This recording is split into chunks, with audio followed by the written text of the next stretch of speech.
Wayne Stevens has been exercised, exhorted, pushed and chivied mentally and physically for hours on end with hardly any break practically every day for the last 2 years.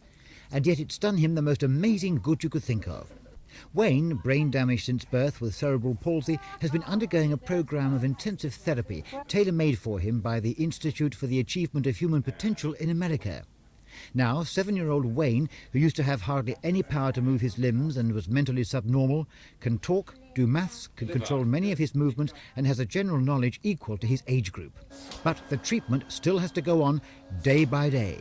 At the moment, Wayne is on a program of hard breathing exercises. Connected to a breathing machine, a combination of American high-tech and British make-do and mend, the ventilator draws the air out of a protective cage around Wayne, creating a partial vacuum, making the lad breathe more deeply and so carrying more oxygen into the body to feed the brain. And Wayne spends 20 hours a day in this machine, yes, 20. The remaining 4 hours he spends out of it are taken up with eating, drinking, washing and going to the lavatory. There have been the odd exceptions though. Wayne is mad about planes, particularly Concorde. A few weeks ago he spent the whole day at Heathrow looking over his dream machine. But apart from treats like that, this is how Wayne will be spending Christmas. What do you hope you're going to get for Christmas? Concorde. You still want a Concorde, do you? Yeah. For the Stevens, though, there is one cloud on the family horizon this Christmas. Taking Wayne to America every 6 months and buying and fitting all the equipment that's needed costs around £10,000 a year. Even with all the voluntary help they get from friends and neighbours and from workmates at the local fire station where Bill is a fireman, sustaining the momentum of a fundraising campaign is beginning to prove just too difficult. The money is running out. It's been a long time. We've been on the programme for 2 years. We've used a lot of finance because we've been so successful. Wayne's been so successful. We've been able to continue the programme a long time. We've always been aware that at the end of the money there'd be a lot of programme left, and we've reached that point almost, so there'll be some radical changes presumably after Christmas. What kind of radical changes do you think you're talking about?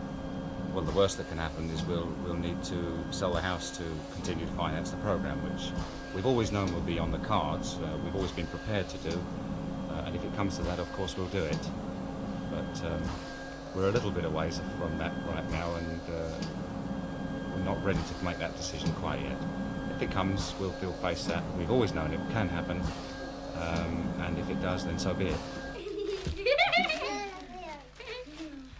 In the meantime, there's Christmas, with fun and games for all the Stevens children, for Samantha, Lauren, Carl, as well as Wayne, who again, as a treat, is allowed out of his machine for a while to help with the festivities.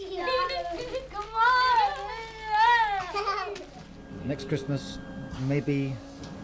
Well, next Christmas will be a happy Christmas also, because whether we sell the house or not, we'll have seen another year of progress in Wayne, and that'll be a reward itself. So your surroundings don't make the joy of Christmas. The joy of Christmas is being a family. We're a superb family. We've got great kids, great in-laws, great family, great friends. This house is full of wonderful people, not just at Christmas, but throughout the year. You've met lots of them in the shape of our volunteers and our helpers. So we may be in different surroundings, but we'll still be intact as a unit. And 6 and 12.